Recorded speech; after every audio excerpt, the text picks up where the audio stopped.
Welcome to EconTalk, part of the Library of Economics and Liberty. I'm your host, Russ Roberts of George Mason University and Stanford University's Hoover Institution. Our website is econtalk.org, where you can subscribe, find other episodes, comment on this podcast, and find links and other information related to today's conversation. Our email address is mail@econtalk.org. We'd love to hear from you. Today is December 23rd, 2010, and my guest is Robin Hanson of George Mason University. This is the last podcast I'll record in 2010, and if all goes as planned, it will be the first podcast released in 2011. So I thought it a good time to take stock. I want to mention how grateful I am for the opportunity to spend an hour a week with you out there listening. I think this is our 247th episode, approximately. We haven't missed a Monday for the last 2 years. I'm grateful to Liberty Fund, the foundation that supports EconTalk, and the Library of Economics and Liberty, econlib.org, that houses EconTalk on the web. And I'm grateful to the people I work with, Lauren Landsberg and Rich Goyette, who do such a great job getting these podcasts to you with tremendous sound quality and great resources online to help you learn more if you're interested. Finally, I want to thank all of you out there who make this experience so rewarding. You're probably listening because someone told you about what we're doing, so please continue to spread the word about EconTalk to anyone you think might enjoy it. And please keep your suggestions and feedback coming to mail@econtalk.org. As I've said before, I read every one of them, even if I don't always respond. Your feedback is a huge part of what makes this experience so gratifying. Now for today's guest, Robin Hanson. Robin, welcome back to EconTalk. Thank you.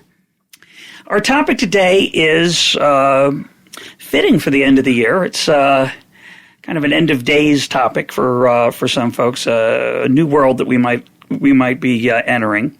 The idea of what is called a technological singularity.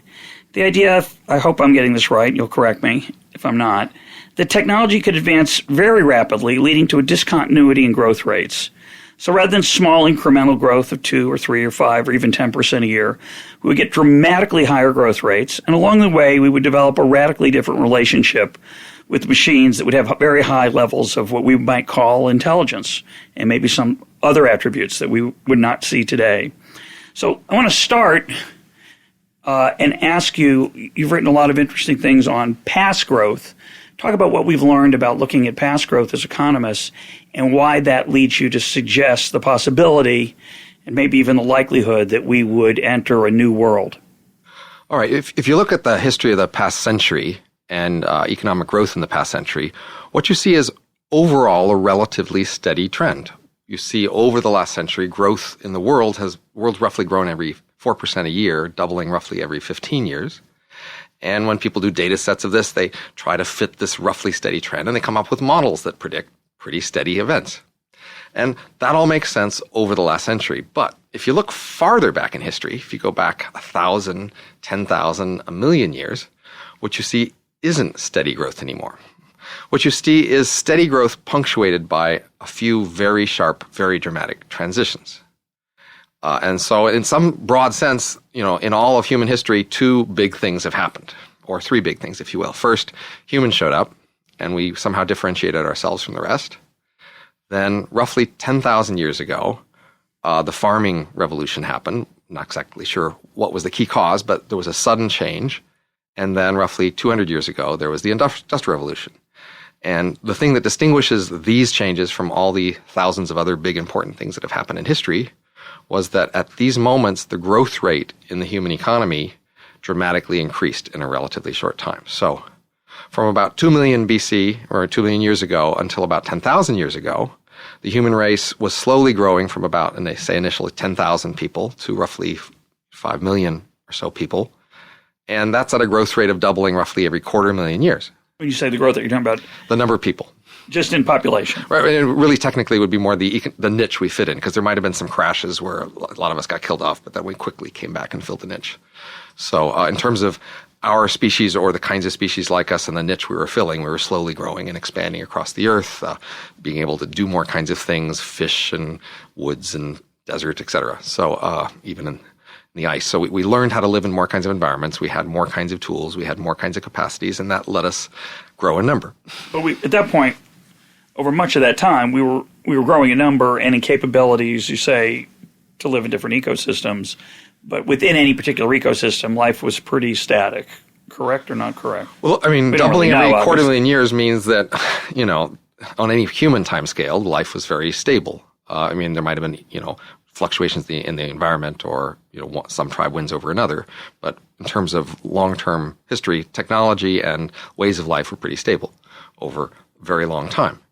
But people did eventually acquire all these capabilities, and so they were able to live at higher densities because they could live off of more kinds of food in the area.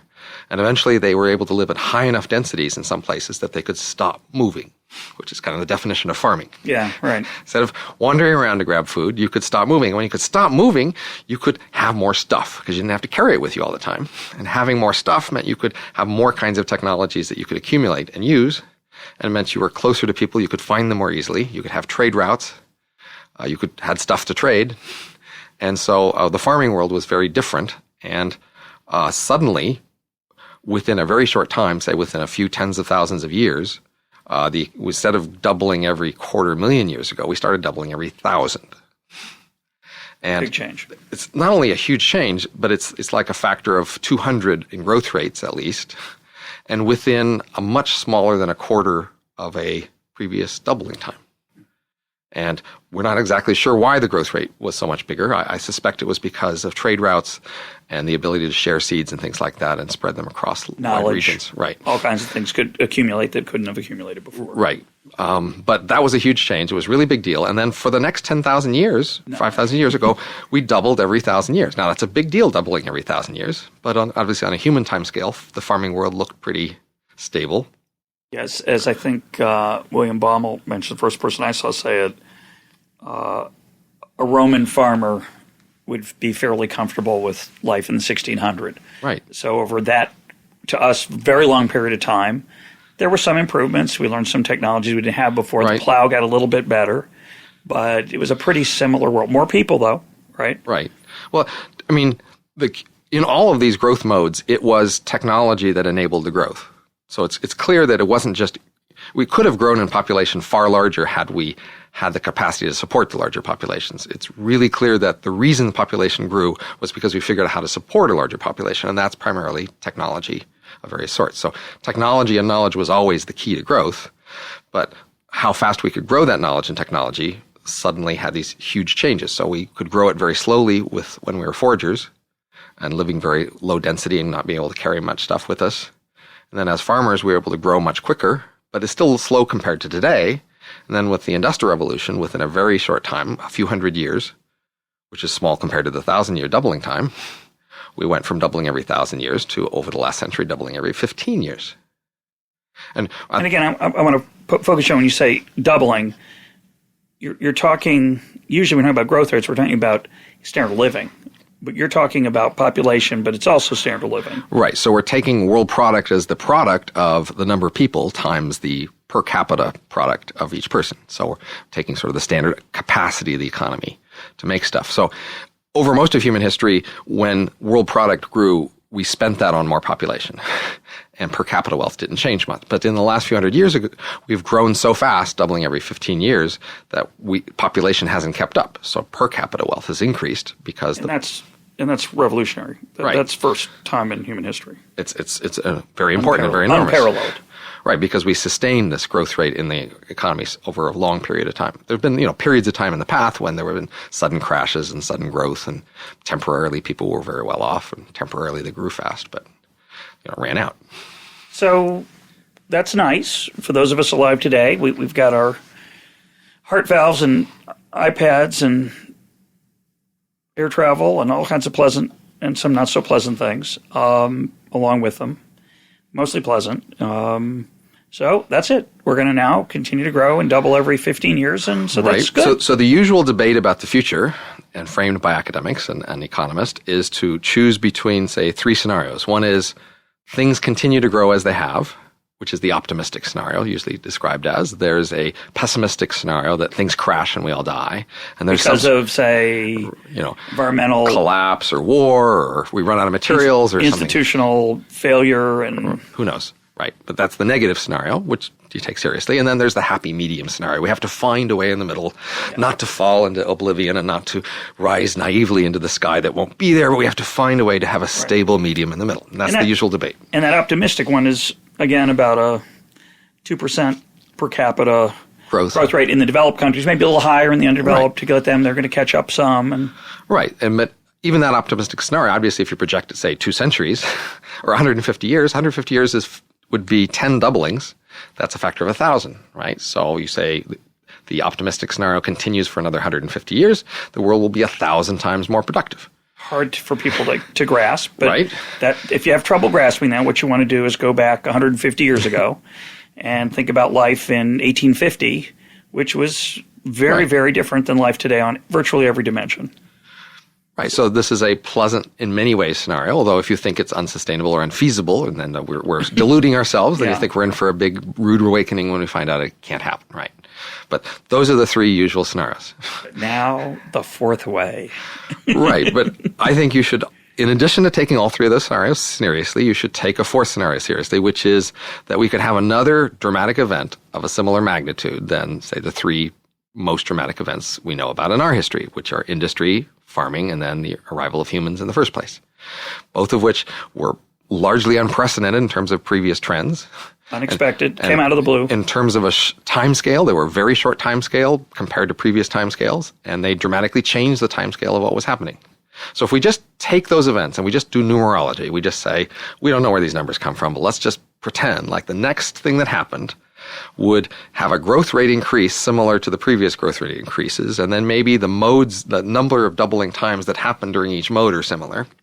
We just use those numbers to project the future, not knowing where this comes from or how, but just saying, hey, maybe things could be like a this chartist in the stock market world. There you go. Just look at the graph. A little naive, but could be. What else you got?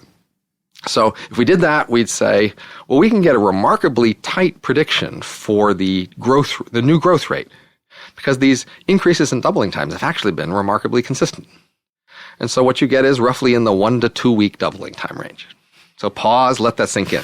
So I say it again, 1 to 2 week doubling time in the world economy. That means instead of the current 15 years, which, by the way, again, I think most people are probably shocked to think that it's 15 years, because they look back 15 years, they go, the world doesn't seem that different 15 years ago. How could it have been twice as rich? That must be happening somewhere else. No. But it is happening here. And that's an important thing to realize. One of the reasons the world can change so fast is that it can change in ways you don't see and interfere with your life. If you had to notice all these changes, it couldn't change as fast, because you'd say, I don't want. What am I going to do with this? You'd be in the way. Yeah. We figured out ways to grow with it where you're not in the way.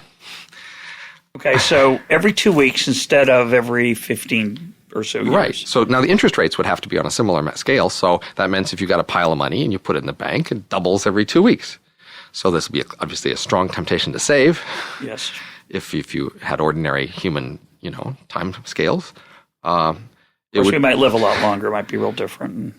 Right. It means that, even a small amount of money within some short time becomes a large amount, enough to live in some, comfort, presumably, if not at the center of attention. So that's a ridiculously hard thing. But there it is. That's 2 weeks. So the other question might be like, when would that happen?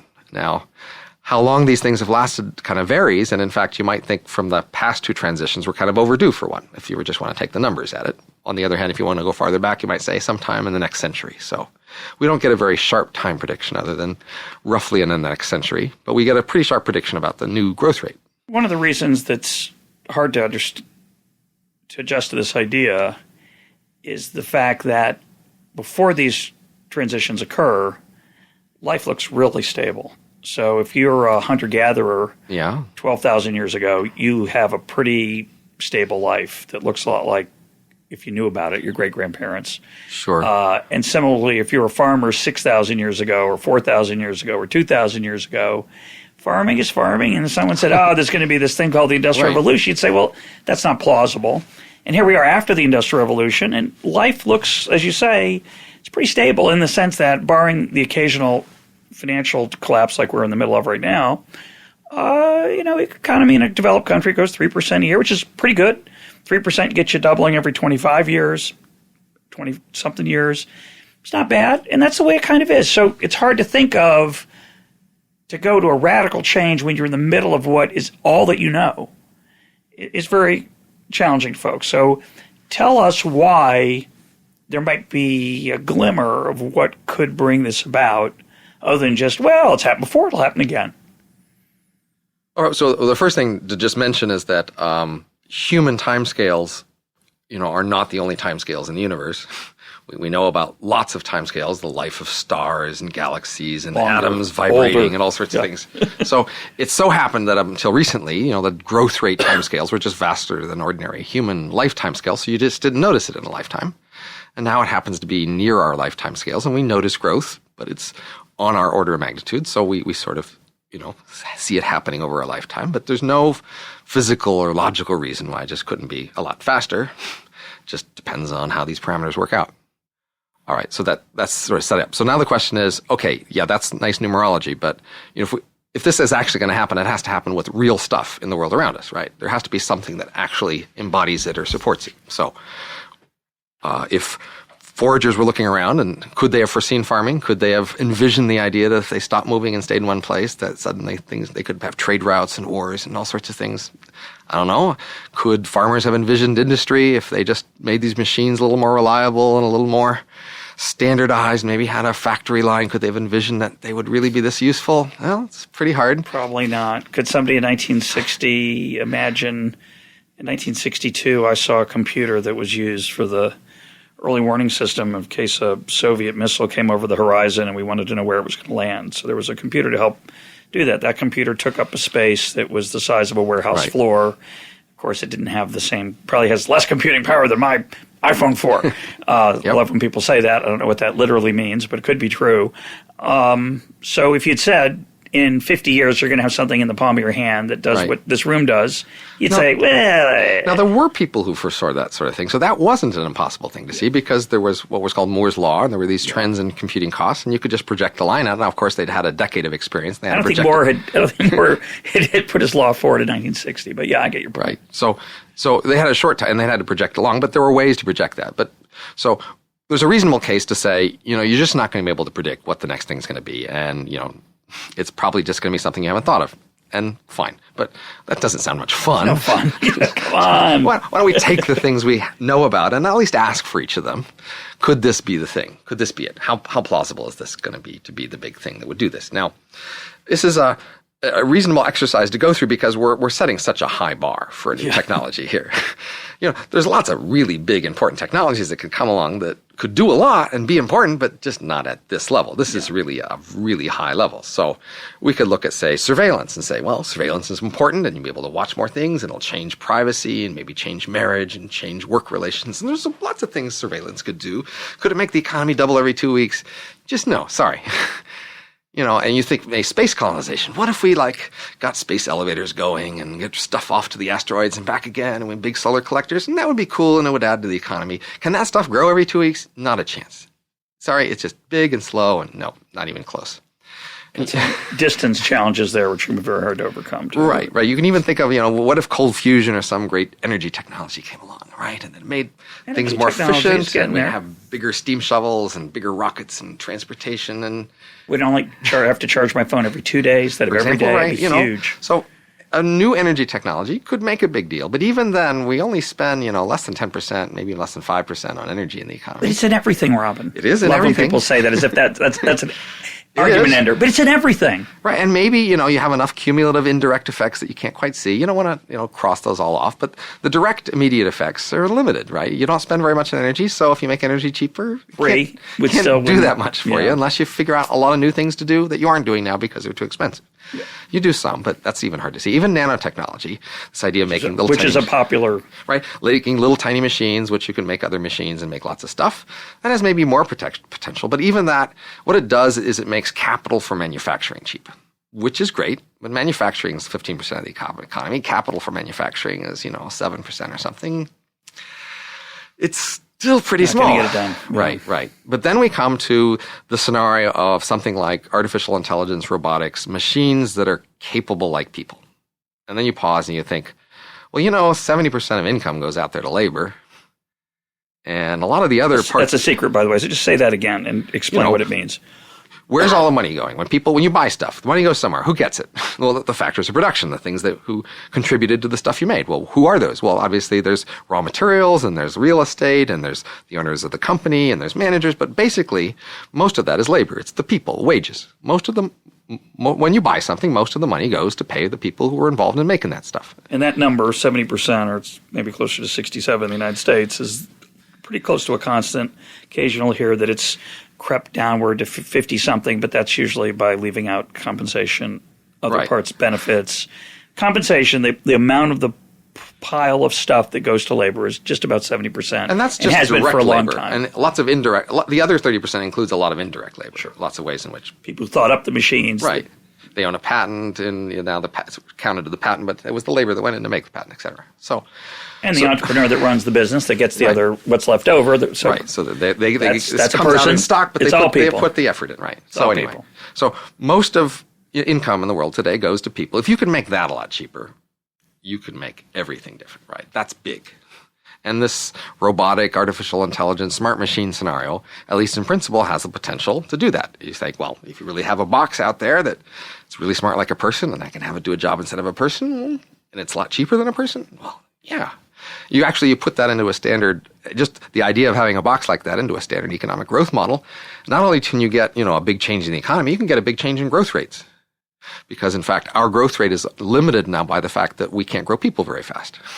So we have, labor and capital in production, and we can make capital grow fast, but we get diminishing returns. You have all this capital, but only a little people. It takes 22 years to produce a college student, a college graduate. It's a so long payback period. Expensive, right.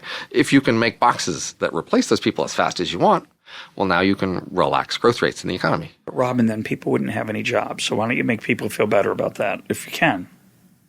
Because that's technology. Let me just say two things, actually. One thing before that, which is that manufacturing in the United States is a big political issue, and people talk about how we don't make anything anymore in America and how America's being hollowed out, et cetera, et cetera. But in fact, of course, the dollar value of what we make is very, very high. We still manufacture a lot of stuff in the United States. We just do it with a lot fewer people, and we've done that through technology. There are factories, I'm told, I've never seen one, but where no one works, which allows them to be cold and dark sometimes because people like warm and light. And one of the ways we've gotten rich over the last 50 years is by stripping labor out of manufacturing and freeing it up to do other things. So one question people would have in this scenario is, well, if machines could do everything, what would be left for us to do? There'd be nothing left. So there's a whole bunch of issues that we can come back to here, but to address your immediate point, if my second point though is that just like your earlier remark that it's only a corner of the economy, it can't just be smarter robots making cars faster. We're talking about machines that would do things now like give you a haircut. Some of the services, revise your will, sue for you in court, whatever, write a script for a movie. Yep. Right. If these things are really broadly capable, then they would do a wide range of the tasks. Teach economics. Right. For example. You just put your head in the box, and you take it out, and you know economics. For example, if I don't know if that's possible, but okay. So Econ 101 is that you have some assets, you have some resources, and then you use them to get things you want. One of the assets you have is your ability to work, but you work in part because that's a way to get other stuff. If it wasn't a way to get other stuff, you wouldn't work so much. Maybe you'd do some other stuff, but you wouldn't call it work. You might call it volunteering, or you might call it retirement or leisure or other sorts of things. You'd fill your time, and some of that time filling might be productive, but you wouldn't be doing it because you needed the money to work, because that wasn't part of your assets. Now, this requires that you have other assets, of course. If your only asset is your ability to work, and that asset becomes less valuable, well, then your portfolio becomes less valuable. So, but clearly in a world like this, overall, the entire world is richer. The entire world has more capacity to do things. So there is more total wealth. And as long as you make sure you have a cut of it, then you can also have more wealth and get the stuff you want. So there is a question. Well, let's put this to the side. Maybe we might not even get to it. There is a question of the allocation of product that it might be hard for us to envisage right now, but let's put that to the side and let's But I also have to mention that there have been times in human history where people did imagine an end to scarcity. They were wrong.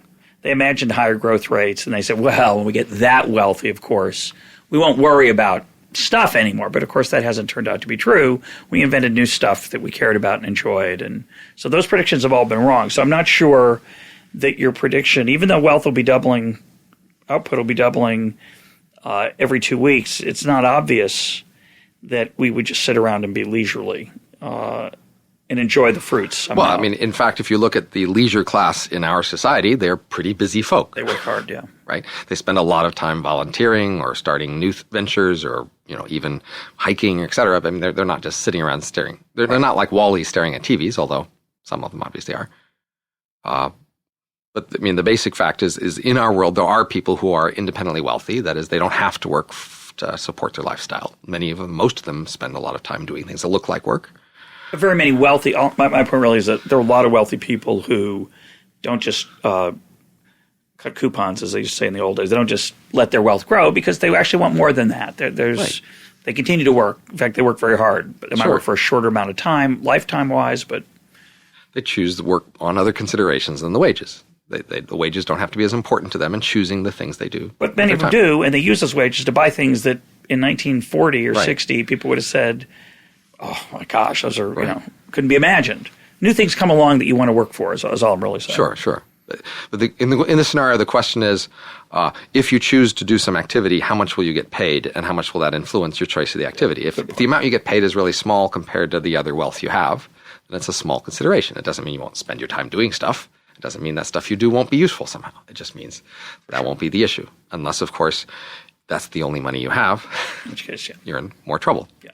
But let's get to this, get back to the question of what might actually happen. So intelligent machines that would... Yeah, we described this pretty abstractly so far. We just said, imagine there's a box that could do what most people can do, but cheaper. Well, we said if that happened, we have all these implications. It's a pretty dramatic change from the world. And yes, that could be the kind of thing we called in the past a singularity, say, farming, industry, the growth of humans. So that would be on that scale. Yep. But now we have to ask, that's a nice abstract description. How do you get there from here? Is that mechanically possible? Is it possible to make such a box? And is there any reason to believe it will happen anytime soon? Okay, so now we're getting more into the technology of it, and there are a number of scenarios people elaborated for how this might happen. So first of all, we have machines out there, and we have software out there, and they have some capacity. They're not infinitely stupid, but on some grand scale, they're pretty stupid.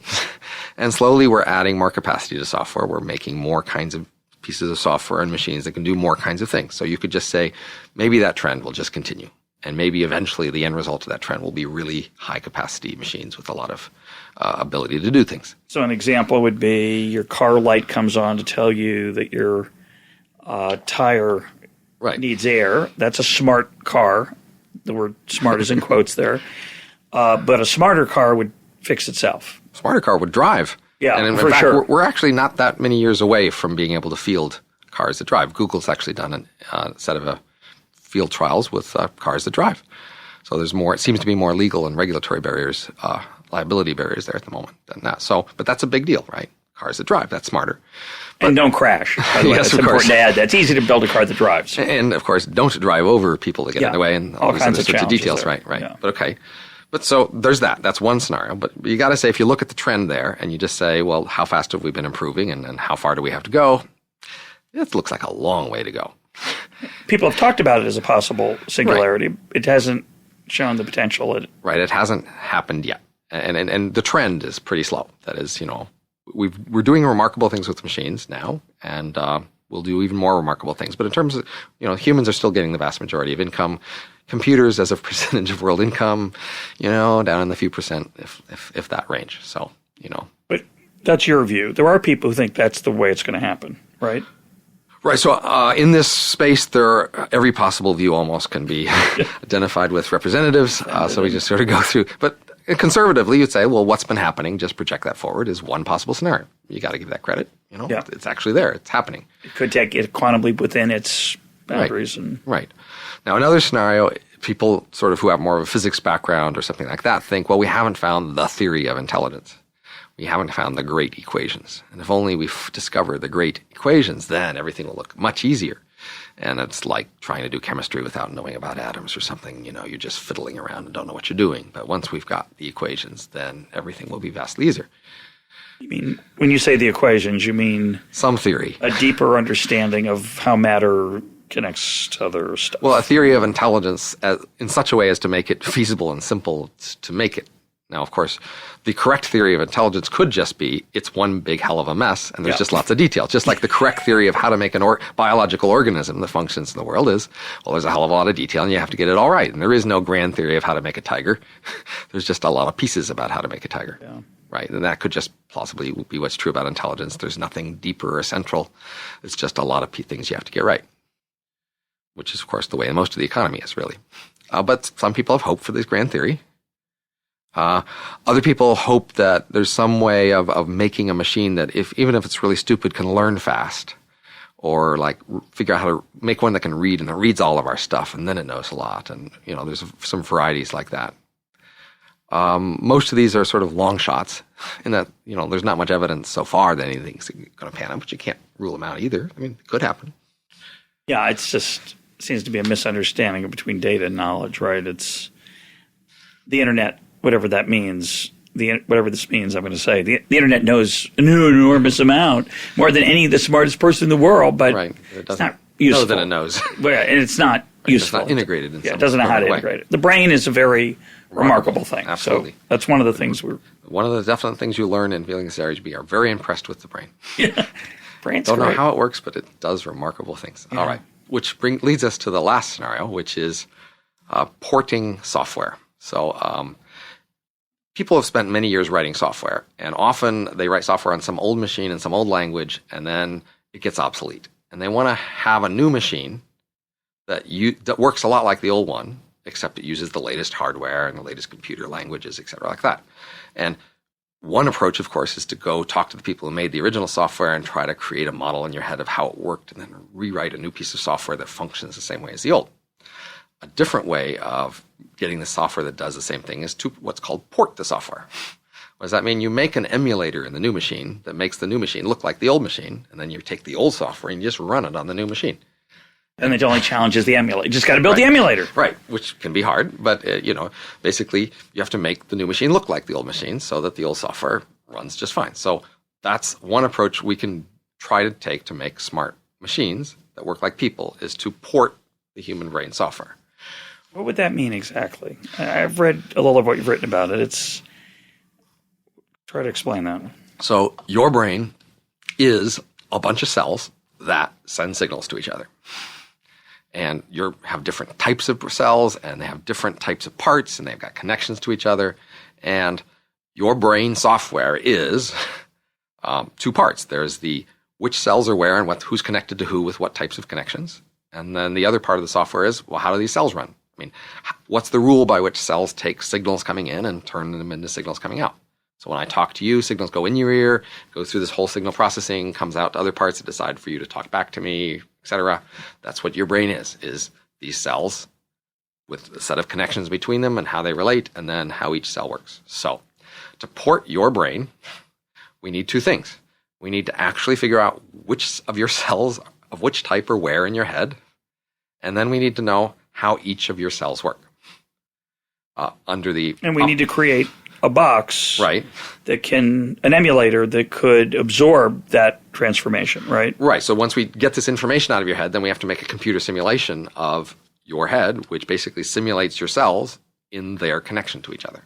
So if we know how each cell works, we have a model for each cell, and we can implement that model on a computer, and we have in this computer the connections between your cells, and we just make in this computer the same arrangement of connections, and then we turn it on if we know if we've got it right, if we've got the connections close enough and we've got your cell models close enough, then this new model should model your brain. That is, should have the same input-output behavior. I talk to it, and it would give you the answer just that I'm giving right now. I'm having a little bit of an out-of-body experience here. So I'm sitting, some of these podcasts are done over the phone. There's this one, Robin being my colleague here at George Mason. We're doing this face-to-face, and I'm looking at his brain. It's encased in his skull, and mine's in mine, and we're doing this primitive thousands of year old thing where we're talking, reaching our own bodies with their physical limitations.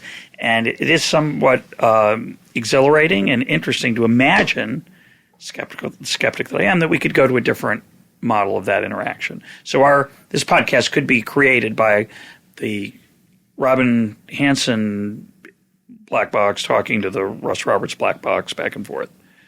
And would it replicate, is that the one we're actually having?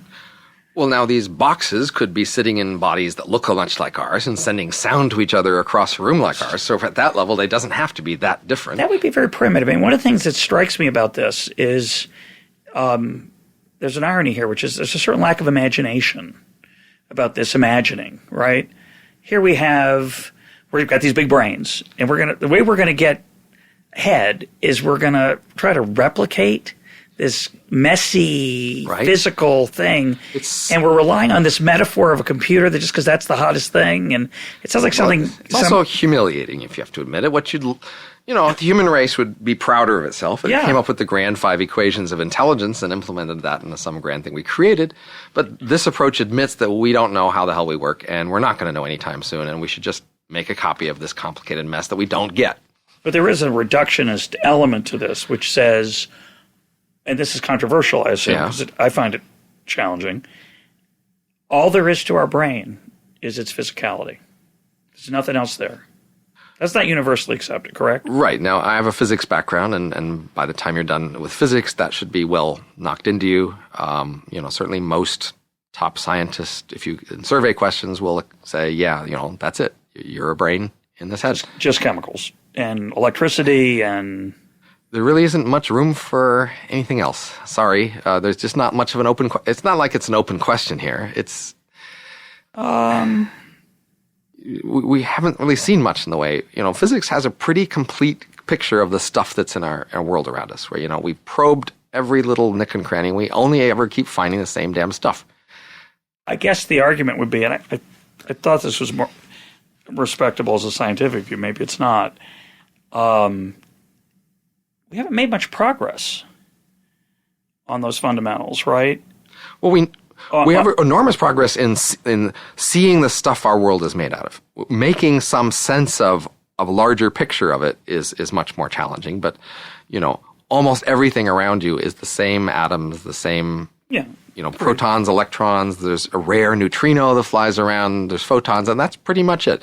And you have to get pretty far off to even see some of the strange kinds of atom and materials that physicists sometimes probe. Physicists have to build these enormous machines to create these very alien environments in order to make new kinds of stuff to study, because they have so well studied the material around us. Where it's the things our world is made out of is really, really well established.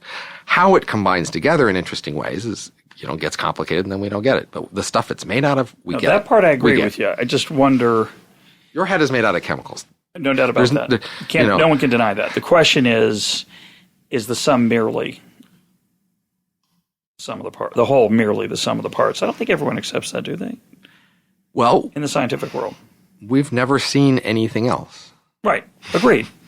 So, it's always theoretically possible that if something's really complicated and you don't know how to predict the complexity from the parts, you could say, well, therefore, it could be this whole is different than what the parts would predict because it's too complicated to predict.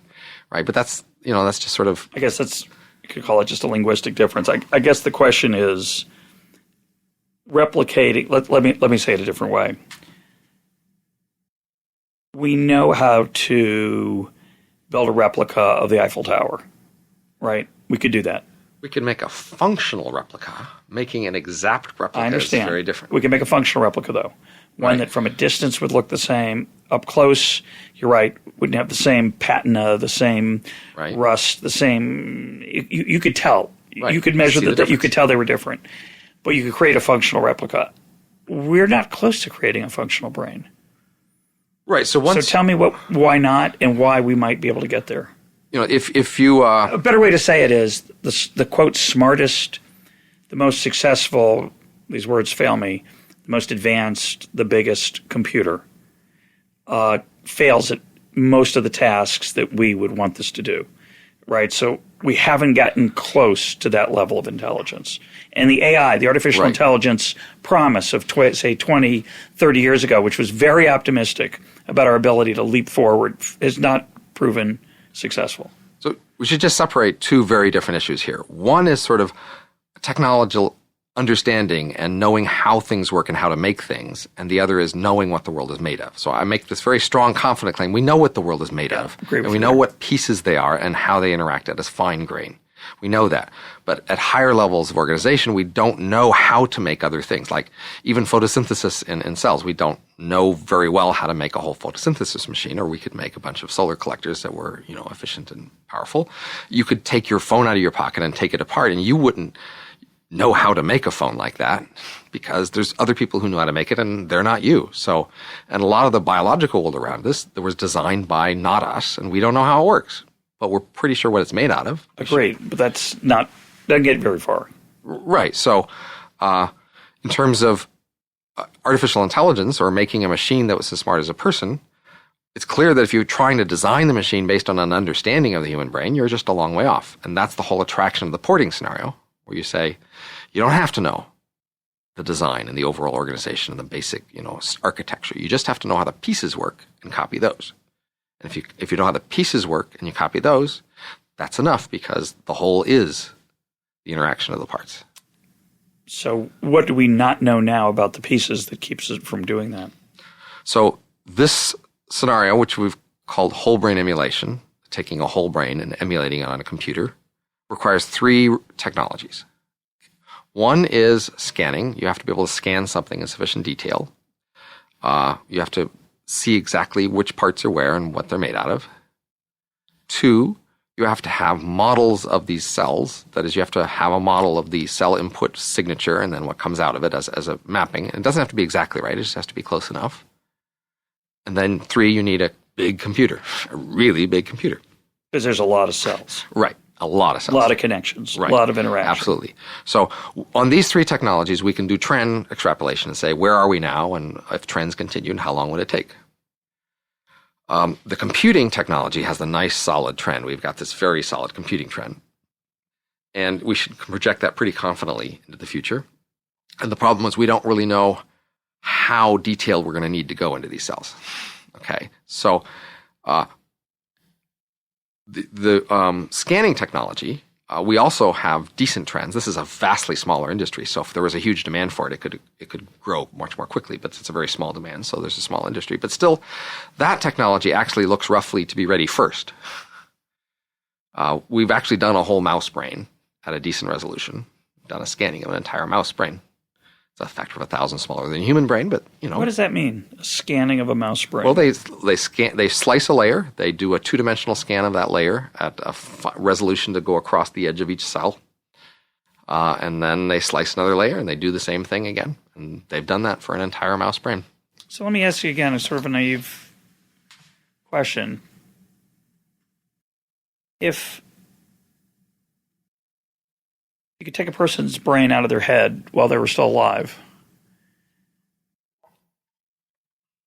are you going to be able to get access to my memories in this process, my creativity, all these things we think of as something more than just a physical process? But of course, as you say, it's just chemicals interacting. Is it imaginable that we would be able to reconstruct my memories? Well, to the extent we're confident that your memories, where's the hard drive? Your memory and your personalities are encoded in these cells and where they are and how they talk to each other. So we get that right. We got to be getting it all right, because that's all you are. Could be. Okay, carry on. Well, certainly, but let me say it differently. Looking at it isn't enough. Obviously, just staring at them. No, staring at them. So scanning means sort of noticing the chemical densities, because there's thousands of kinds of cells in your brain, and each cell sort of behaves a bit differently. And what we need is to know, when a cell gets a signal from the outside, electrical or chemical signal, how does that change the cell, and then what kind of signal does it send out? So we need to have a model of each of those cell types, and we have actually models of a wide range of cell types. It doesn't seem that hard to model these cells, but we just have a lot of cells to go through, and then there's not that much motivation to do it all in a rush, so we aren't. But we have actually pretty good models of cells, of some particular cells, where we have the cell in a dish and we send a signal to it, and we got the model on the computer, we send a signal to it, and they do the same things. Okay. But again, there's just a lot of these cells to go through. So part of the problem is the largeness, the diversity of the brain, right. The number of cells and the vastness in which they operate, the different types of tasks. But the actual mechanism, how understood is that?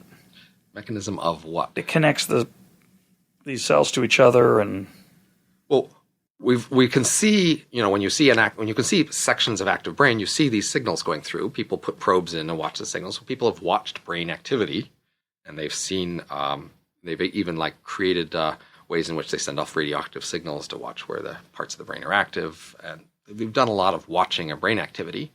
Certainly, as a first cut, what's going on is that brains are sending signals to each other. So we've seen activity going on, and we've modeled these in various ways. But again, I'm not going to be able to persuade you at much more detail than I have so far. Here's the basic concept, here's the basic pieces, and then we can talk about what if it worked, where it would go, and we can talk about which things are how far along. And more interesting, we might talk about how does it matter which thing is ready first or last? So if you've got 3 technologies we need, one of them will be ready last, and that could make a difference for how it all plays out. I just have to go back to that scanning thing for a second, because if I could look into Beethoven's brain when he was creating the Ninth Symphony, I could look into Shakespeare's brain when he was creating the Hamlet, and I'm picking these as sort of 2 great human achievements that were not inevitable. As opposed to many other great things that were maybe eventually discovered by somebody else. Right. Do you really think that that it's imaginable that we would understand that physical process well enough that we could get his 10th symphony? That's what you're saying, right? Let's take your... Beethoven only wrote 9, so it'd be great to have a 10th one. Let's take anything now that a computer does, right? I presume you use computers, and they do useful things for you. And at the moment they're doing something useful, you say, yeah, great. I like how you say that. I presume you use computers. Robin's so alarmed at my resistance to his materialistic argument that he's got to reduce me. He thinks I'm somewhere in 1650, maybe Newtonian, sort of, kind of. But okay, go ahead. So there are ways with certain diagnostic things to actually see the individual memory in the computer and see which bits are flipped on or off.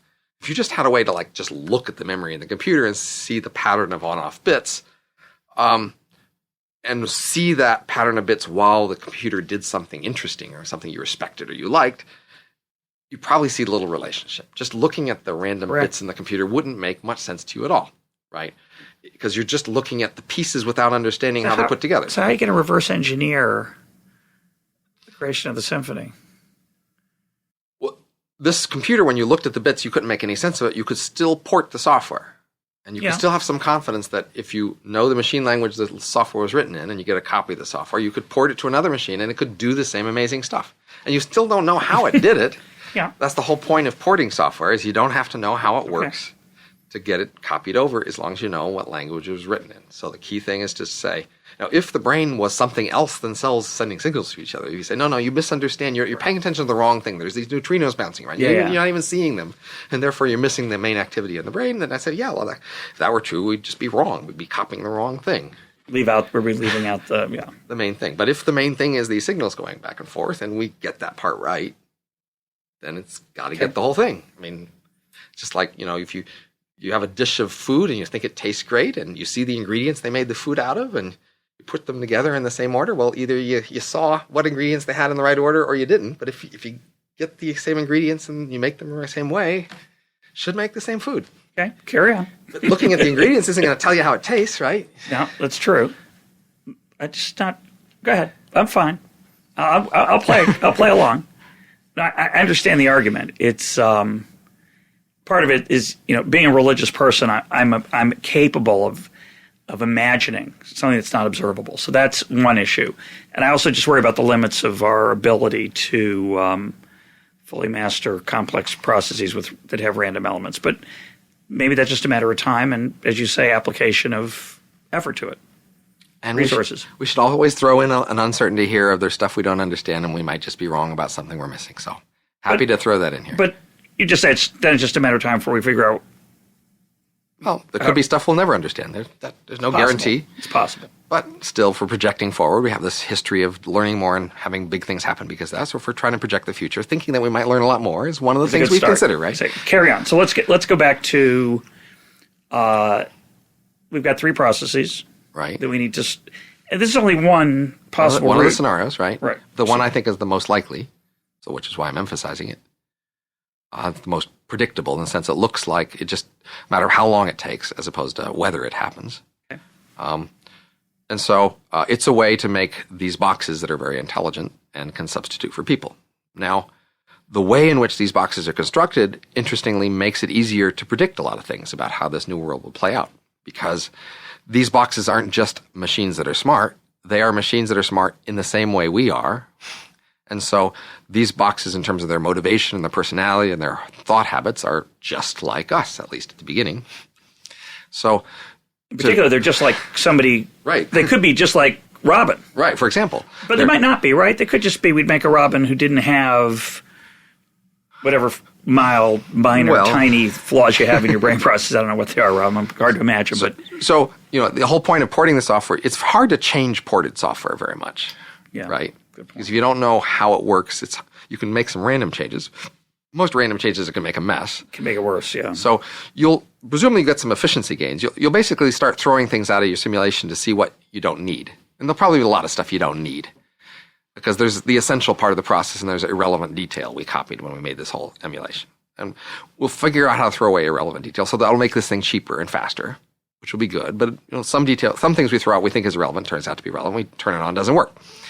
But once we've got these boxes that are cheaper and faster, their personality and motivations is just like the person you started out with, except there's what changes. Well, you can run these things faster. That's one thing you can make them different. You can just turn up the clock rate or turn it down. That's one nice thing. Another nice thing about these things is that, you can swap out parts so they could be effectively immortal in principle, right? If you keep the parts working, it can keep working. Another thing is you can make copies. Well, once you have one, you can have 1,000, you can have 1,000,000, however, because that's what you can do with computer code. So that makes a big difference. If you can have one of them, you can have lots. And so with the ease, you just drag your Robin Hanson on your right. desktop over into that other folder, and right. you'd make two of them. Right. You start making copies. So that's a big deal. In terms of... You're never alone at dinner. You've always got plenty of good conversation at dinner. And whether you can afford these things. So again, the economics comes in. In principle, you can make more of them, but they cost. So we have to think about the economics of this new world. So it would not be like software copying, which is relatively cheap. Well, software copying is relatively cheap when you can afford the hardware, but these are things... take up a lot of space. Well, they're big and expensive, but also, they're the things that are paying for this stuff. So if you're really rich and you've got a small thing that's small compared to your wealth, then you don't pay, not much of an issue how expensive it is. But if it's a big thing relative to your wealth, then it's an issue how exactly expensive it is. So, you don't mind having a large music file because music files are all pretty small. You might mind a large movie file because movie files take up more space. If you had an even larger file, well, it would be more of an issue for you. But here we're thinking about, I buy a dishwasher, which is relatively cheap. Right. But I'd like a dishwasher that put the dishes back on the shelves and, all the right. things we'd want in a modern science fiction future, right? Yeah. So, So these would be great. These would imagining be awesome. yourself as being a rich, leisurely person with access to buy these things is a scenario that puts you in the center of wealth and attention and seems like a great scenario. But now you should switch around and think about things from their point of view. Because these things feel like us under this scenario. They need to be motivated to do whatever they're doing, and they have a world and a life. And the question is, what does life look like to them? Yeah, that's the part I find a little bit mysterious about this discussion. So let's digress here for a moment. In the first time I heard of the Singularity, I heard a pessimistic story, which I mentioned briefly in the Kevin Kelly podcast, which is the idea that these machines would be so smart that they would improve themselves, make other machines that were more capable at an ever faster pace, and eventually either we'd become irrelevant or enslaved. That would be the dark side of this story. I have trouble understanding, and of course it's lack of imagination, but I have trouble understanding the morality and sentience of these creations? Well, so that's why the scenario I described makes it easy for you. It's easy to say it's just like me. Well, it's an emulation that was built to be just like you. You turn it on and it thinks it's you, and you have to convince it, no, it's now just in a box, because it remembers. It would be in a box. Although, you're right. As you say, I'm just asking, wouldn't the challenge be bigger? Let's suppose there was a version of me that looked just like me, maybe a little taller. I'm going to exploit the technology a little bit here. Instead of being 5'7", maybe 5'11", really take a stretch here, or maybe 6'5", playing the NBA. But anyway, you'd run into me at the grocery doing my shopping for me. So this box is running. It's glorious. It's running my errands. It's buying gifts for my friends, etc. It's brushing my teeth in the morning. You're assuming it does these things, of course. Right. But now you have to look at it from its point of view and ask, well, why does it do these things? But it's mine, and I programmed it, and I can tell it to do it. You didn't program it. You made it. Which is not quite the same. So you make your children. I presume you made your children, and your children aren't quite programmed. Yeah, but I've noticed that. But are you suggesting? But I made my TV, and I can turn it off. And I didn't make my TV. I bought my TV was constructed. I can turn it off. It can't say, no, I want to keep going. This is a show I really want to display, and I like it loud. I turn it off. Right. Why would these things be different? I understand why emotionally I might imagine them being different, but aren't they different? Are they different from me? Aren't they more like the TV? So imagine you go sit down in the scanner and, put to sleep, and then you wake up, many hours later, and you get out of the scanner. And now you have to pause and ask, well, am I the... Who's left, Am I the guy who got into the scanner, or am I the new copy? Yeah. Right? And now when you think about it from either of these persons' point of view, you have to wonder, well, what's my motivation to do the things I'm supposed to be doing? Now, there are many scenarios here. One extreme scenario is slavery. So you wake up and you think, gee, that didn't go somewhere else. And then the other Russ says, well, it's time for you to start working for me. And you say, I don't want to work for you. And he says, look, you work for me or you die, and here's my torture button. Now, let me just show you what the pain feels like. You got that? Okay, there's going to be more of that unless you do what I say. And you start to do what he says, right? But when I get in the scanner, wouldn't I have the setting set that it would say he won't have a torture button and he won't have a... Right. So, but now when you anticipate this, you might think about what the deal is before you get in the scanner and whether you want what happens when you come out the other end. So now, as economists, I need to think about everything I understand about an economy and put together a consistent story of labor economics, growth, et cetera, to ask what will this world be like with this new technology. So I think economics is powerful enough to give us a lot of insights into what a world would be like when you introduce a new technology, even one that makes something as strange as this. So it doesn't have to be a slave. That's one scenario. It doesn't have to be. Another scenario is you get in, you'll make copies of yourself, and there's already a deal about these new copies' lives. And you've approved that deal, which is why you allowed for the copy in the first place. You said, okay, he's going to have this wealth I'm endowing him with, and he's going to have this job opportunity. It looks like a good job he can work at. And yes, I'm going to split up my possessions with him this way, and then he's going to go off to Indonesia and work there, and he won't bother me, but we'll send messages once in a while, right? So you can imagine a world like that. You make these copies, and you make them with the understanding they'll have a certain sort of life. Rules of the game. Right. And now, if that's the way it works, now you have to imagine a competitive world where lots of people choose to do this or not, and which ones will win out in the competition, and what will the market look like. So imagine that you are a company, and you're trying to sell these boxes to people.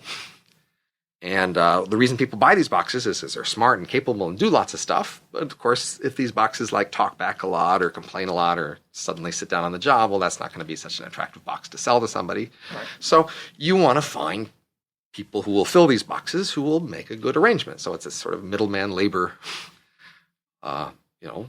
seller sort of scenario where they want to find people who say, yes, I'll live under that scenario. That sounds an acceptable scenario to me. I'll work this many hours a day, I'll get this much leisure, I'll be earning this much wages toward my own discretion. And then you could imagine, for example, if you create a copy, then it's up to you to fund that creature. And if you don't fund them enough, then you might run out of money. And, well, that's the way it goes because you didn't fund them well enough. And then we imagine different people choosing how much to fund copies of themselves, how much to pay for them, what sort of constraints to make on them. But since any one person could, in principle, make trillions of copies, presumably you have a big selection effect. The people who are willing to work for less, who are more productive, willing to accept, worse conditions or less advantageous conditions, you can make trillions of copies of them. So if you've got billions of people, all of whom say, well, you can make a copy of me if this condition holds, well, just right now, there are millions of people who would be happy to have you, a record company, sell their songs. Sure. Lots of people offer to sing songs and have you make millions of copies and sell them around the world, right? The record companies are very selective. They don't just randomly pick people to make copies of their songs and distribute them. They pick the musicians who make the best songs, but also are willing to make songs at an acceptable economic arrangement to the studio so that they can make a profit on selling those songs. And they are very selective. In the end, you have a small number of people, you make lots of copies of songs from those people. And, and even there, people have a preference for variety, so that at least you have some enforcement. But in a larger labor world, it's not clear how much variety preference would be. So part of the problem I'm having with the story in grasping the implications for growth is this story similar or radically different from a more traditional artificial intelligence story? In other words, this brain emulation strategy, which is really just a way of expanding population in a certain dimension, you could call it that, right? It's creating college graduates, your case of mine, PhDs, in a relatively short period of time instead of the 27, 26, 28 years it takes. Very cheaply. Right, but what would be, in the traditional story, and maybe they dovetail eventually, but in the traditional story, a device is self-aware or self-repairing or self-motivated through so-called artificial intelligence rather than the mere replication of a human brain. So, I should put the word mirror in there, rather than the replication of a human brain. So, in that world, the sort of traditional story of artificial intelligence, there still would be an issue of, could you beat up your robot? Or would you feel comfortable beating up your robot? And would it let you? Would it let you? Does it have rights? Right. Yeah. What vengeance might it take on you? Could it get out of control? It seems to me that the set of moral and philosophical issues and legal issues that would be raised by the emulation strategy is different. Is that true or not true? It's more a small subset. So when you talk about artificial intelligence, you're really, in a quick way, talking about a vast space of possibilities. Because the space of possible minds really is vast. Minds are incredibly complicated things, so they can be very, very different. So when you talk about the usual artificial intelligence scenario, you're talking about a scenario that's often not specified very clearly. Really, and it's really potentially covering a really wide range of things. You could assume that you'll find a way to design intelligent machines such that they're willing slaves and there's never any issue of them rebelling or not obeying whatever you tell them because you've just designed them that way. But that's one corner in a vast space of possible minds. So the whole brain emulation scenario is one way to pick a place in that vast space for a particular reason of plausibility of how it is to construct. And it happens to be a place that we can reason more about because it's more like the kind of minds we're familiar with. Yeah, it's familiar. And so it really cuts down the difficulty of analyzing the generic artificial intelligence scenario, which is generically really hard to say much about. But the whole rebellion thing is just hard to understand. So imagine for me, and this comes back a little bit to the Kevin Kelly idea that what technology wants, that the idea that the technology can, quote, have a mind of its own. And I understand that within the sense that I understood him to mean it, which is an emergent order sense, that there are certain natural processes and that we can't control them. We can direct them, steer them, influence them, but we can't control them. This is a different level. I mean, there's this is different. This is more like animals or like horses or or llamas or so that's kangaroos, right? Yeah. So the idea here would be that my car, that I'd want my car to. I don't understand how we go from a world where my car drives itself and I say go to the store and it goes to. It might pick the wrong store, right? But it doesn't say I don't feel like going to the store. I'm in the mood for a day at the beach. How do we get from? How does a car go from its current world, which is fairly remarkably dumb, actually, but much smarter than a car of 50 years ago, to a world where the car would have, quote, a mind of its own? What does that mean? Well, it might be simpler to just take the world we've always had of creatures with minds of their own and think about the extension in that direction. So in farmers and herders have had animals. And animals have minds of their own. And in the vast space of all possible animals, we've actually been very selective and only domesticated a very small number of animals, the ones who are most cooperative at basically treating us as the head of their social group and doing what we say. And there are many very smart monkeys out there who could do a large range of the jobs in our economy if only they would not cooperate. They cooperate. But in fact, they do the job for a little while and then they randomly smash a bunch of stuff, and that turns out to mess up the whole economic equation, right? Just like a person, they would urge for a banana. It's part of life. Right. And so humans have actually domesticated humans to a remarkable degree, so that humans are actually cooperative far more than a random animal, so that humans can actually fit and do many human jobs. So, clearly, we don't want to take a random creature with a random motivations and random tendency to do whatever it does, and that's hard to use. The random animals are hard to use. So again, but that's because we didn't design them. We right. try, by the way. We breed them. Yes, that's right. We breed them for docility up to a point because we don't want just a... So there's a key question about artificial intelligence is, will it be designed? Because the whole brain emulation is not designed. That's a key point to think about. Yeah, that's the difference, right? Yeah. You didn't design that. You just copied it. Okay. Fair enough. So that definitely would have, quote, a mind of its own. We understand it is a mind of its own by definition. But the other corners, many of the other corners of AI, of artificial intelligence, might be designed. In which case, they would be controllable, right? Assuming, which seems plausible, that we can design controllable things. I mean, it's not, since we don't really know exactly how to make these things, we don't know that that's true, but it seems plausible that we can design controllable things if we can design them. But there remains the question of whether we can design. It's related to the question of, say, artificial cells. I mean, cells are really complicated things. And we might imagine designing our own cells, and then we could, in principle, imagine designing our cells with whatever features we want. But if it turns out that it's just too complicated to design a cell, we just stay with the cells we've got and we modify them somewhat.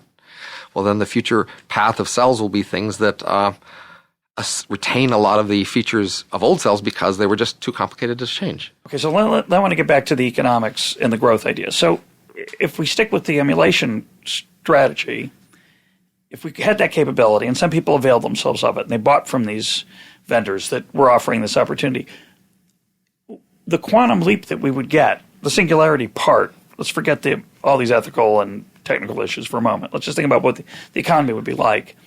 We would have an opportunity to create a lot more people a lot more quickly, effective people.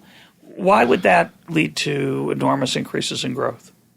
Is it only because the copying costs would have to be very low? Right. We just said, you'd get a college graduate in 22 years. Instead of 22 years, you get it more quickly. Is that going to lead to a quantum? So there's several things going on. Those things aren't going to eat, by the way, are they? They'll use resources of some sort. Electricity. Power. Yeah. But they're not going to, they can sit out in the rain maybe. Depends on, again, what they're made out of, what we design, but presumably, yeah. So one thing is that if these things... I would not leave my box out in the rain. I would bring them inside. If these are made out of computers and computer technology, then they would inherit the rapidly falling costs of computer technology we have today. So computer chips get, twice as cheap every 2 years. And then these boxes would get twice as cheap every 2 years, even holding everything else constant. So that would be one reason why. And then if the economy is made out of these things, then everything in the economy is getting twice as cheap every 2 years. So just right there, that would suggest a much faster growth rate merely because of the kind of thing they're made out of, are things that are getting cheap fast. So, but that's not the main effect even. That's just one easily identifiable effect. So I could afford more of them. I could. But if they don't work for me, if they're not controllable. Yeah. Why do I want one? Well, the same way for an employee. I presume you've considered having employees in the past, even though they aren't your slaves, but they do stuff for you and you pay them and they do it. So these would just be cheaper ones, yes, ideally. Cheaper employees. Because why would they be cheaper? So actually, Ricardo got this right back in 1820. So the first paper, 17 actually, but yeah. Well, I think Ricardo in 1820 published a paper on sorry. robots. I was thinking of the principles. Robots substituting for people. Uh-huh. He actually did the decent analysis of what happens if robots substitute for people in a simple calculation, and he found the straightforward implication that when a person and a machine are direct substitutes, then the wage the person gets can't be any higher than the cost to rent the machine. Yeah. So when the machine gets cheaper, the wage falls.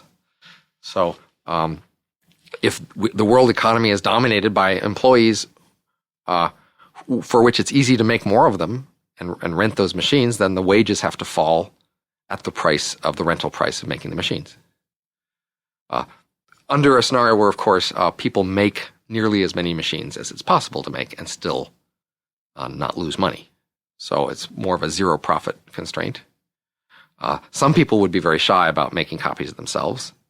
Other people would not. No, but I hadn't thought about this way before, but an employer might create a bunch of these. An entrepreneur would create a bunch of these of himself, right, to save on labor costs. And that's what would drive down the price of competitive labor that was competitive with whatever skills his. I'm thinking that, right. I keep bouncing back and forth between these as I have three things I keep thinking about. One is it's just like having a kid. It goes out in the world, it does its own thing. And I'm a fan of population growth, which is a minority view, but I think more people are good, more creativity is good, more ideas are good, more trade is good, economies of scale, et cetera. The flip side of that, of course, is the environmental worries on sustainability, limited resources. I'm not as worried about that as the average environmentalist. So that's one type of model. The second model is, gee, it'd be great to have a couple of these around the house. They'll rake the leaves. They'll do all the things I hate doing. Right. They'll empty the dishwasher, et cetera. They'll do the shopping. And so I'll make a few for myself, and they'll be cheap. They'll be like the dishwashers of the future. The third is, boy, this would be a great thing to put in my factory. I'll make a bunch of them. So are all three of these going to be happening at the same time? So we're talking basically labor economics, but we're talking labor economics with a new supply curve. We're talking a new sort of supply of labor. So all the other usual labor economics stuff applies, all the usual insights into where labor is allocated and its resistance. Because it can't just say that your wage will be driven down, because if they're complementary to certain types of labor, they'll increase the wage rate of some types of people. It's only the substitutes that'll have, right? The key scenario is that if I can just make a new me for $1,000 and then I can rent this new me out for 10 cents an hour, I may not choose to do that. But if there's millions of people who can, it just takes one of them to choose to make lots of copies of himself and rents himself out at 10 cents an hour. And if one person does that, then none of the rest of us can really earn more than 10 cents an hour in competition with him. Well, we can if we have different skills. Right, but in terms of direct substitutes. Yeah, that's right. what I meant. So right. So the direct substitutes, yeah. So then the question becomes, large areas of the economy where lots of people have very similar skills, very quickly wages would fall to the cost of renting the machines. People who had very specialized skills could keep wages higher, but now other people would be more gunning for those high wage tasks and trying to train some copies themselves to do that. So the larger labor economics looks more like software economics then, where each software vendor primary cost is the training cost as opposed to making the actual copy cost, the same way for music, right? There's a very low marginal cost but a high fixed cost. And so then the cost of creating a new worker who knows new kind of thing has to be spread across how many of copies of that will you sell. And the wages that would then be set not just by the marginal cost of the machine itself, but the cost of the rental of the software to run it. Do you think immigration lowers wage rates in the United States? Allowing immigrants into the United States lowers wage rates? On the margin, all else equal, it's hard to tell. There's certainly a direct effect of What's the wages. difference between that and this? Aren't these just creating a lot of immigrants? If the world had trillions Which of I think is good for the world, by the way. If there were trillions of immigrants like in the water just off the shores, Right, just waiting to come in, just bring them in. waiting to come in, and they were each willing to work for $1 an hour, then wait for the kinds of things they'd be willing to do for $1 an hour, then Right, but that would free up. Those things would fall in price. right. There's all these more complicated second and third level effects that we'd worry about. Well, in this case, we'd be happy about, right? So when you say that wage rates would go very low, I'm not quite sure that that's true. Well, we can take any other actual thing that's sold at marginal cost now in the world and apply the same argument. So presumably there are many things at the moment which are sold at prices pretty close to marginal cost. Yeah, for sure. Right. And the reason why you're not tempted to make those arguments is it's a small fraction of the economy. So if those people don't make very much money, well, it doesn't change everything else. prices are just driven to marginal cost there. And the other people who now can buy that stuff at much cheaper prices have expanded opportunities that can help the people who lost their wages. It's a complicated story. Right. So clearly, in principle, anything that gets cheaper out in the world makes the rest of the world richer, and therefore changes the demand curve. And so in principle could raise the price of that thing because the demand goes up. Right. But for most small things, that's a small effect. All I'm saying is I don't think that the only effect, say, of a large immigration into the United States of a particular skill of labor is to impoverish the people who have that skill and make things cheaper for everybody else. It's a more complicated dynamic. But that's the simple supply and demand, right? If you're doing simple supply and demand, that's the straightforward supply and demand effect, right? If you've got a flat supply curve, right? Right. The flat supply curve going off into the sunset, right? Yeah, I agree. Then you intersect supply and demand, and however much demand increases, the price still falls back to that flat supply curve. Supply curve is flat. So the question is, how close are we to a flat supply curve in this scenario? Now, if you talk about immigrants from other countries, well, the supply curve isn't flat there. There's a high elasticity in the sense there aren't that many people actually ready and willing to come to the U.S., and it takes money to get here, and the first few would come, but the other people would be a little more reluctant. So there's an upward sloping supply curve in the world about supply of immigrants to the U.S. But if it's really a flat supply curve, if there's a there's a wormhole bringing aliens from other galaxies, and they're all willing to come in, or I guess the South Park time machine from the future, coming back to work, then a flat supply curve brings the price down to supply. Yeah, to that level. Right. And who gets rich? Well, as usual, people who have scarce things get rich. So in this economy, there will be people who own patents, of course, on the process. There's people who own factories that make these machines. There's people who own real estate in important areas where you want to transport and move these things. There are people who own the key raw materials that are inputs into these processes. This entire world is by definition much richer. It can produce much more, but it needs input somewhere. Whoever owns those inputs then owns wealth. And even owning a small fraction of that wealth can make you be able to buy a lot from this barely productive world. Right, but I just don't think we have a full understanding of how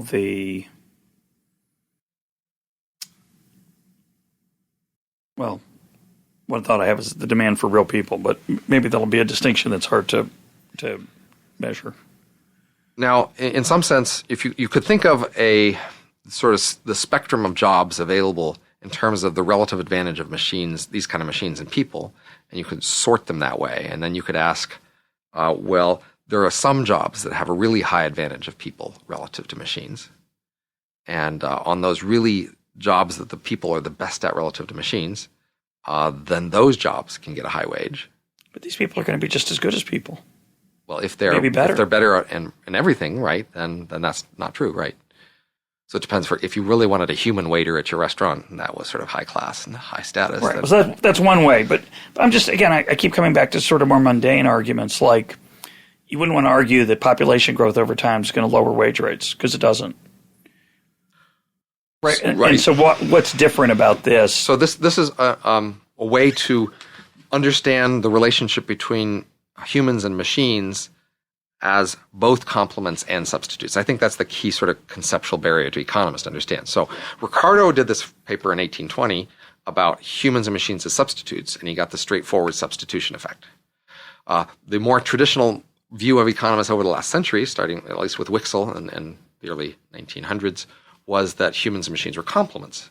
And so when they're complements, then as the machines get more valuable, that makes the wages more valuable because you need each of them together. So the question is how to understand a little trickier here, whether humans are substitutes or complements. And I think the way to solve this is to understand that there are many different tasks that need to be done, and tasks are complements. But humans and machines can substitute on a task. So what sense are the tasks complements? So in the economy, there are just many things that need doing. And the better we get at doing any one thing, the more valuable doing all the other things get. So, for example, transportation is valuable. If transportation gets cheaper, then we are tempted to transport more kinds of things, and each kind of things we might transport becomes more valuable because we could transport it.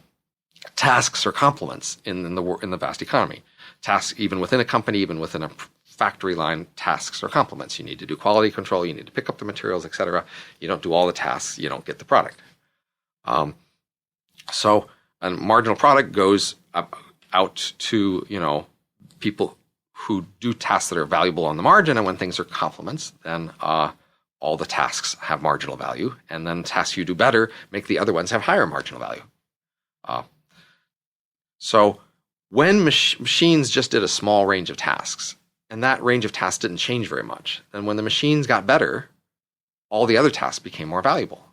But if they could do everything, it's a little more. But as machines get better, there's also a substitution on the margin effect, that there are tasks that people used to do that you use a machine for instead. So there's the bulk effect of overall, as machines get better, they raise the value of all the other tasks being done. But then there's on the margin substitution of switching over who does which task. And then there's basically this curve that represents the relative advantage of humans and machines. And if that curve is really steep, then mostly you have this complementary effect. Mostly, as machines get better, they mostly make all the other tasks more valuable and they raise the wages. But if this curve gets flat in some region, then it could be the big substitution effect. A small range increase in the ability of machines means they suddenly do a lot more tasks than people did before. I mean, usually you'd imagine that there are things that you'd want a physical person for. But again, in this scenario, the way you've described it, it seems hard to argue that there'd be much of an advantage to a person. Right. Because these things are so capable of going such a wide range of things. But that's good. From the broad economics point of view, that's good. It's good to have capable machines that can do lots of things, if at least if you have a chance of owning the machines or owning the inputs to the machines. Well, we're an hour and 21 minutes into this podcast. Yeah, you get to cut stuff out if you want. No, I don't cut anything out, unless you have a sneezing fit and you haven't had one yet. So I'll work on it. Let's try to maybe go another 5 or 10 minutes. Let me ask some more big picture questions, unless the nuts and bolts of the nuts and bolts. Do we want this world? Do you want to live in this world? Have you thought about that? I think I do. But I also think that people overestimate their influence. And so I think sort of the first cut job of an economist is to guess what the world's actually going to be like, and then figure out what it's likely to be, the consequence of what's likely to happen. Then maybe on the margin ask which way you'd like to move things on the margin. So a humble policy analyst thinks in marginal terms. Well, which way would I want to shift things a little if I could shift it a little, right? So if I wanted to shift this a little, what I'd want to shift toward is a little more foresight. I'd like people to sort of realize that they won't be able to make money on wages forever and make sure they have other assets besides their ability to earn wages, real estate, stocks, something else. Because in a world where people mostly have something else too, when their ability to earn wages disappears in the place of, interest rates where you can double your assets every 2 weeks, people will be okay. They'll be able to use these other assets to buy enormous amounts of wonderful things from this vast, rich world. So that would be... People would be happy to give a little bit to those folks, too, if they didn't have to start with. Right. It wouldn't be very costly. For example. It would be costly, actually, but you've got a lot and feel sorry for these people. That would be on the margin where I'd want to push things the most. But, if I had the ability to stop this or not, I still think I'd want it to happen, because it's a world with vastly more wealth and vastly more people who find life worth living. So I think it's wonderful to have lots of people who enjoy their lives, and it's a different life. It's not my life, but it's a life worth living. And what about the environmental issues that people would respond and say, well, 1 trillion robots, we're going to get the energy to plug them in at night? And well, the universe has enormous amounts of raw material, including energy. In terms of physics, there's enough energy to run all this. And these things can be really small. Actually, these can be like millimeter-sized robots. There's no, in principle, reason they have to be the same size as we are. I was going to hold the scissors to cut my hair. Something like that. Well, just bite it with their teeth. But the longer-term thing about the environment, though, is that one of the major reasons people are cautious about the environment today, for good reason, is that because we are biological creatures, we need biological inputs, which requires a healthy enough ecosystem to supply those things and not poison us with... and so people want to keep the environment reasonably healthy and surviving in order to not die, because our bodies need it, right? But if we have machine bodies, if the world becomes dominated by machine bodies, then they won't need the environment in the same way we do, and they'll be much less eager to preserve it. Now, they might keep parks going and keep zoos going as some sort of preserve of the past, but in terms of vast areas of the ocean or the continent, which they might find other uses for, it's hard to see them saving it all for the view or the... Why? Well, if they're really rich... Don't I want a sunset? Well, the question is how much you're willing to pay for it. Right. I got a lot of money. But you're not the only one in this world. Right. But a lot of people want that sunset. They want to enjoy the sunset, right? So this world is a world of people who are much closer to subsistence than our world. So the vast majority of these creatures, because reproduction is so easy, it becomes much more of a Malthusian type scenario where per capita wealth falls, and people are individually more struggling to make sure they survive. But there are so many of them that the world is still vastly wealthier. So the question is, poor people like that, how much do they want to spend to save a sunset? And historically, it's more limited. A part of us being very rich today means we are indulge a wide range of sort of preferences that come to our heads, which aren't very functional in the sense that they aren't making us more competitive or something. They're just what we want. That's okay. This is a much bleaker scenario than I expected. I thought, going back to the great arc of human history, we started our conversation with this, so maybe this is a good place to end. We've seen a transformation toward enormously larger numbers of people, leading much more materially rich lives and longer. Yes, right? So there's an increase in longevity. There's an increase in command over material well-being. You're portraying a technological change here that I keep pushing you to think of as not much different from immigration or population growth, which to me both actually lead to that same process, an enrichment of greater numbers of people and higher income per capita. But you're suggesting this is going to be a very bleak world of super rich people who have command over these things, and then a bunch of drudges who limp along in near subsistence. Why wouldn't it be more like the transformation that we've had, but faster and better? In other words, I want to hear more optimism. And if not, why wouldn't we try to stop it? The long-run stable trend is toward more knowledge, more capacity, more power, a larger total product in the world. That's the clear, stable, long-run trend. We will continue to be able to do more, to increase our capacity, to draw on more raw materials with more insight and more ways to deal with them. That long-term trend has produced in the past an acceleration in growth rates. We've learned not only how to grow, but how to grow faster. And so we were able to grow faster. Over this time, we had a relatively stable human reproduction technology. Humans' bodies haven't changed very much in the last 2 million years, even though an enormous range of other things have. When we could grow the economy only very slowly, human reproduction capacities could easily overwhelm the growth rates, and per capita wealth stayed low. As our ability to grow wealth became faster than human reproduction rates, per capita wealth rose. But in part, that's not just a consequence of growing the wealth faster, it's a consequence of this stable, stuck reproduction technology of we were only able to grow humans so fast. If this next transition, this next singularity, as I suspect, will involve a technology which allows the rapid increase in the population, now there is no particular reason to expect per capita wealth to rise, and in fact there's a reason to expect it to fall. Total wealth is just different than per capita wealth. It's the ratio between two things, and everything depends on how fast the population can grow. But I don't care about total wealth, particularly, especially personally. Okay. I care about my wealth, right? We all care about our individual stake. Well, of course, your wealth, personal wealth, could increase too, as long as you are selective about your population.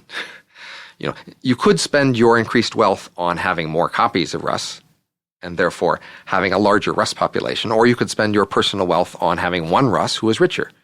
each individual will continue to have those options. Individuals can either have more descendants, a larger clan, or a smaller clan that's richer. But when population is possible, it's possible now to grow the other way. It's possible to choose to use your larger wealth to have a much larger population where per person wealth is smaller. But are these copies are not biological? Doesn't matter. Well, it does matter because they have different resource demands. Right? Right? As if they could have. There's still resource demands. I understand, but they could be dramatically lower than a human being. Right, but it's the rate of growth in the demands that's the key thing. And that resource thing is part of their price. The price of making one of these copies is first the fixed cost of creating it in the first place, then there's the maintenance cost of supplying it with resources. Just like a person, just like a child. As those prices fall, the price of making these things will fall, and some people will just go wild making a lot of copies. It's a pretty safe prediction. Some people will go, and that will dominate the population, will be the small fraction of people who choose to have lots of copies. And so the mathematics of the per capita thing is dominated by those people. But that doesn't have to be you. You don't have to make a lot of copies. No, I understand that point. Yeah, no, I understand that point.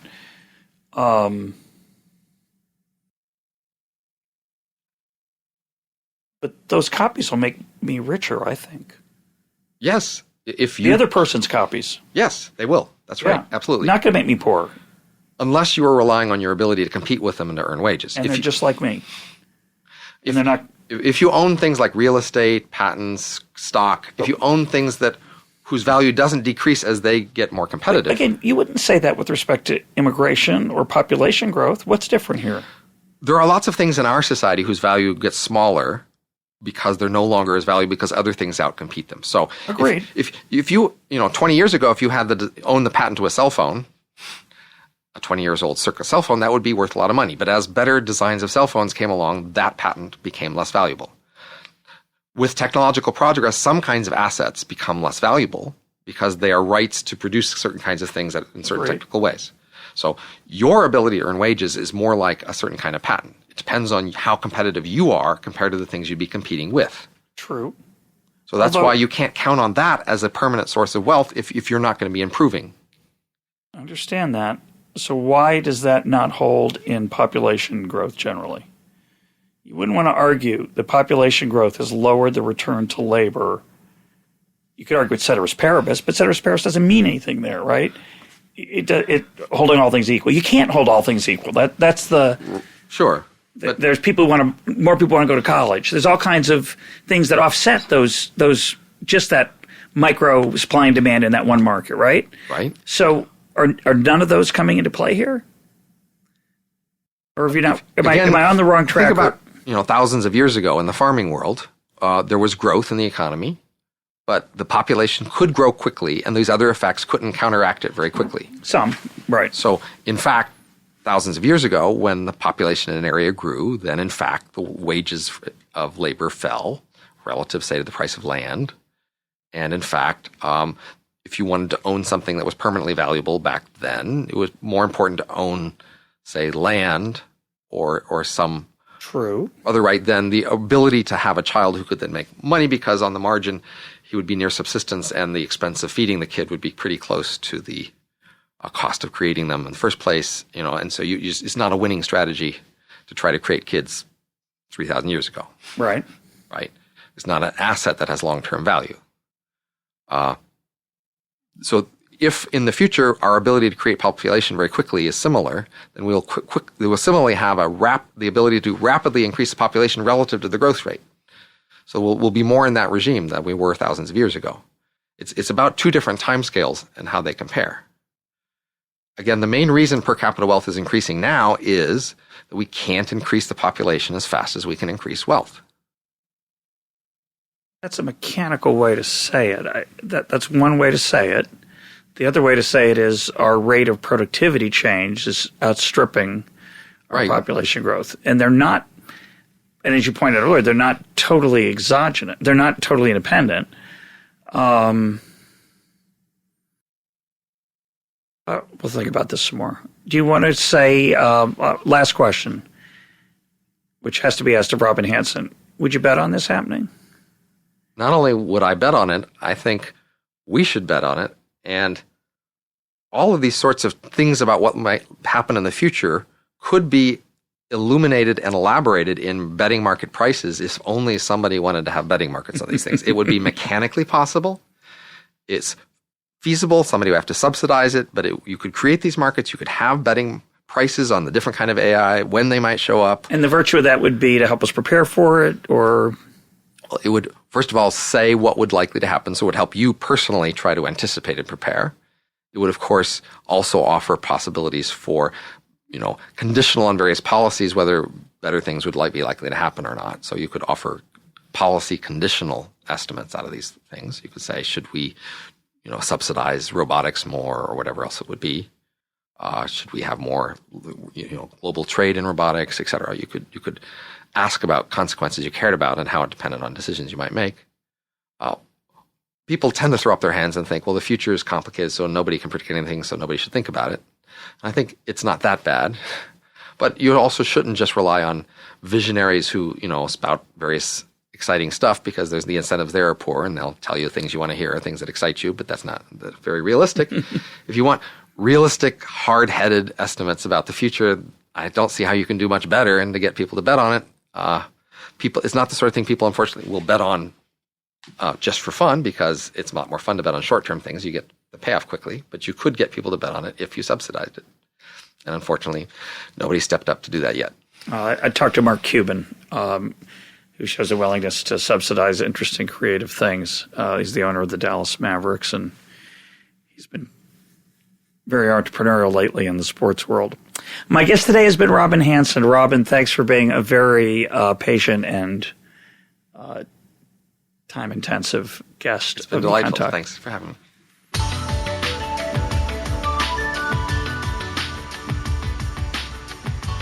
This is EconTalk, part of the Library of Economics and Liberty. For more EconTalk, go to econtalk.org, where you can also comment on today's podcast and find links and readings related to today's conversation. The sound engineer for EconTalk is Rich Goyette. I'm your host, Russ Roberts. Thanks for listening. Talk to you on Monday.